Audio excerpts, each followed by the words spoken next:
नमस्कार दोस्तों, स्वागत है आपका एक और कहानी में। दोस्तों, मैं भगवान बुद्ध की सुनाने वाला हूं, जिसे सुनकर आपका मन हर काम में लगने लग जाएगा। लेकिन इसके लिए आपको इस कहानी को आखिर तक सुनना पड़ेगा। अपने सभी काम पहले खत्म कर ले और एकदम खाली मन से बैठ जाए, क्योंकि ज्ञान खाली मन से ही लिया जा सकता है। दोस्तों, इससे पहले आप कहानी में खो जाएं, हमारे चैनल को सब्सक्राइब जरूर करें। चलिए कहानी शुरू करते हैं। एक गुरु अपने शिष्यों को ध्यान साधना सिखा रहे थे। तभी एक शिष्य बोल उठा, गुरुजी, मैं कुछ समझ नहीं पा रहा हूँ, क्या मैं आपसे कुछ पूछ सकता हूँ? गुरु ने कहा कि हाँ, पूछ सकते हो। शिष्य ने कहा कि जब मैं पानी पीता हूँ तो मेरी प्यास बूझ जाती है, या कोई भी पानी पीता है तो प्यास बूझ जाती है, तो यह ध्यान के संबंध में क्यों नहीं होता? जब हम आपके कहे अनुसार ध्यान लगाते हैं तो हम में से कोई पहले कोई बाद में तो कोई कभी भी ध्यान की स्थिति को प्राप्त नहीं कर पाता। ऐसा क्यों होता है? जैसे पानी से सबकी प्यास बूझ जाती है, वैसे ही ध्यान से सबकी ज्ञान चक्षु खुल जाने चाहिए, पर ऐसा नहीं होता है। गुरुजी ने कहा कि कल हमें किसी ने भोजन पर आमंत्रित किया है, कल तुम मेरे साथ चलना, मैं तुम्हारे प्रश्नों के उत्तर वहीं पर दूंगा। अगले दिन दोनों गुरु शिष्य भोजन के लिए एक धनी आदमी के घर पहुंचे। धनी आदमी की पत्नी ने उन्हें भोजन पर बुलाया था। दोनों भोजन करने बैठ गए। उन्हीं के साथ वह स्त्री का पति भी भोजन करने बैठा हुआ था। उसने अपने सभी नौकरों पर चिल्लाकर कहा कि यह क्या बेकार सा भोजन बना रखा है, इसमें कोई स्वाद नहीं है। वह भोजन की थाली फेंककर नौकरों से कहता है कि जाओ दोबारा से ढंग का भोजन बनाकर लाओ। उस धनी आदमी की पत्नी दोनों गुरु शिष्य से क्षमा मांगकर उन्हें भोजन परोसने लगी। दोनों ने भोजन किया, लेकिन गुरु ने अपनी थाली में 2 रोटी छोड़ दी। गुरु ने उस स्त्री से कहा कि बेटे, क्या तुम मुझे यह 2 रोटी बांध कर दे सकती हो? स्त्री ने उन दोनों रोटियों को बांध कर दे दिया। उसके बाद दोनों वहां से निकल गए। रास्ते में गुरु ने शिष्य से पूछा कि तुम्हें भोजन कैसा लगा? शिष्य ने कहा, भोजन स्वादिष्ट था, मुझे तो पसंद आया, मुझे भोजन करके बहुत अच्छा लगा। गुरु ने पूछा कि इससे अधिक तुम्हें और कुछ नहीं लगा? शिष्य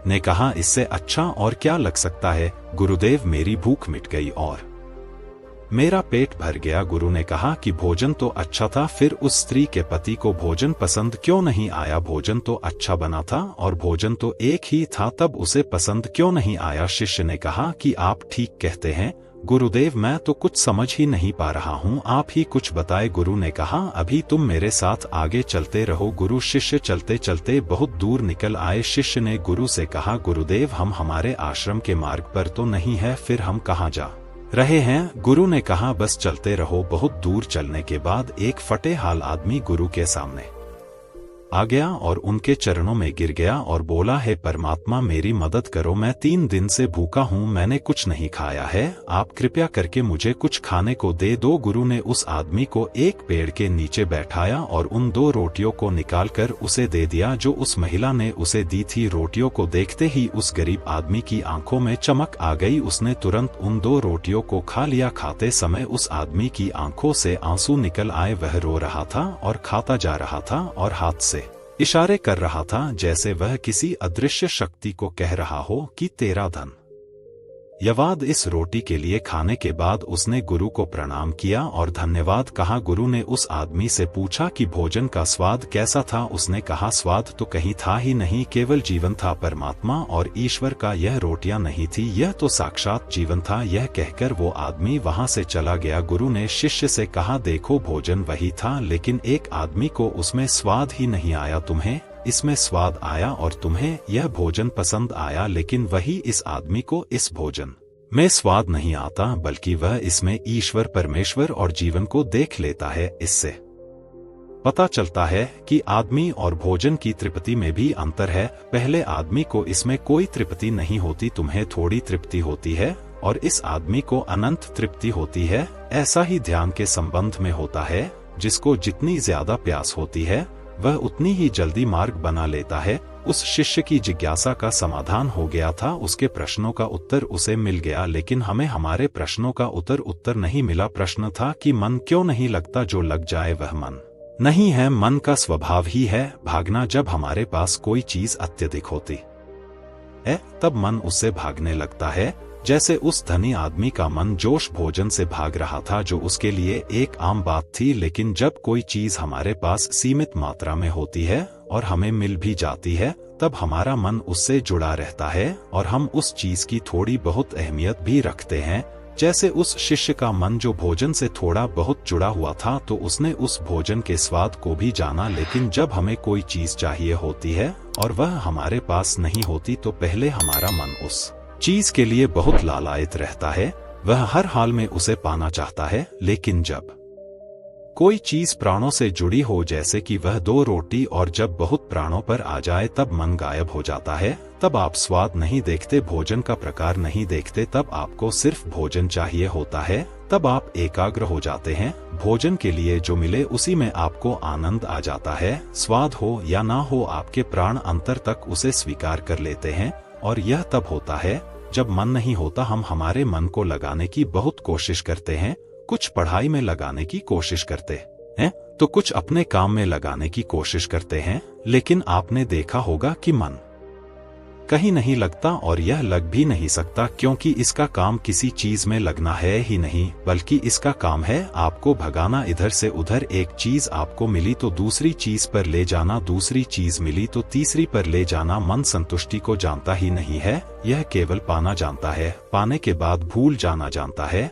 जो मिल गया है उसे छोड़ देने की आदत होती है, जो छूट गया है उसे फिर से पा लेने की आदत मन की होती है। अपनी जिंदगी के पिछले हिस्से को देखो और जानो कि क्या आपका मन कहीं लगा है, कहीं रुका है, या यह केवल आपको अभी तक भगाए ले जा रहा है और आप भाग रहे हैं। अब सवाल आता है कि अगर मन का काम भागना या भगाना है, तो क्या जिंदगी भर हम भागते ही रहेंगे? क्या हम कहीं नहीं रुकेंगे? ध्यान से देखो तो जिंदगी ऐसी ही है। जन्म से लेकर मृत्यु तक इंसान भागता ही रहता है, कभी किसी चीज के पीछे तो कभी दूसरी चीज के पीछे। लेकिन फिर भी कुछ इंसान अपवाद हो जाते हैं और वह ठहर जाते हैं, भागना बंद कर देते हैं। तब चीजें उनके पीछे भागने लगती है, वो किसी चीज के पीछे नहीं भागते हैं। इसका सबसे बड़ा उदाहरण है गौतम बुद्ध। हम आम लोग कैसे अपने जीवन में ठहराव ला सकते हैं? कैसे हम अपने जीवन में एकाग्रता ला सकते हैं?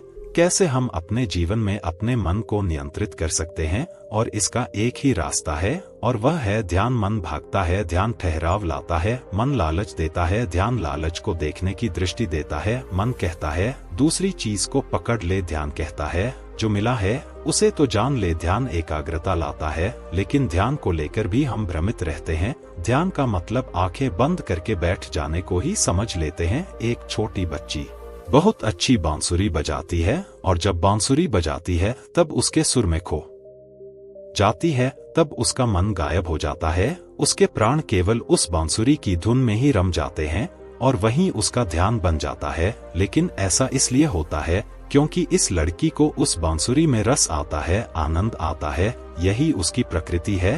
वह वही कर रही है जो वह कर सकती है, जिसमें उसको आनंद आता है। एक अध्यापक है जो अपने छात्रों को पढ़ाता है तो उसमें खो जाता है। वह अपने प्राणों से उस पढ़ाने का आनंद लेता है, उसमें उसकी रुचि है। यही उसकी प्रकृति है।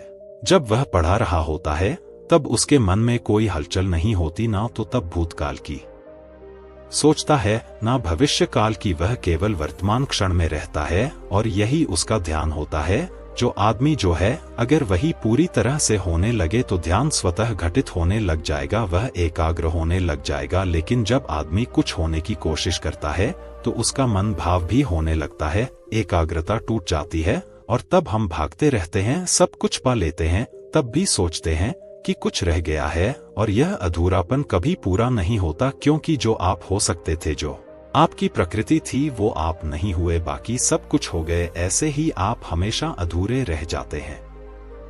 तब मन कहीं नहीं लगता। मन की प्रकृति लगने की है ही नहीं, तो लग कैसे लगता है? जो लगता है वह एकाग्रता है, वह ध्यान है। और जहां आपको एकाग्रता मिल जाए, समझ लेना वही आपके लिए बना है, जिस पर चलकर आप संपूर्ण हो सकते हैं। तो दोस्तों, अगर आपको हमारी वीडियो अच्छी लगी हो तो वीडियो को लाइक करें और आपके दोस्तों के पास शेयर करें, और साथ ही चैनल को सब्सक्राइब करें। धन्यवाद।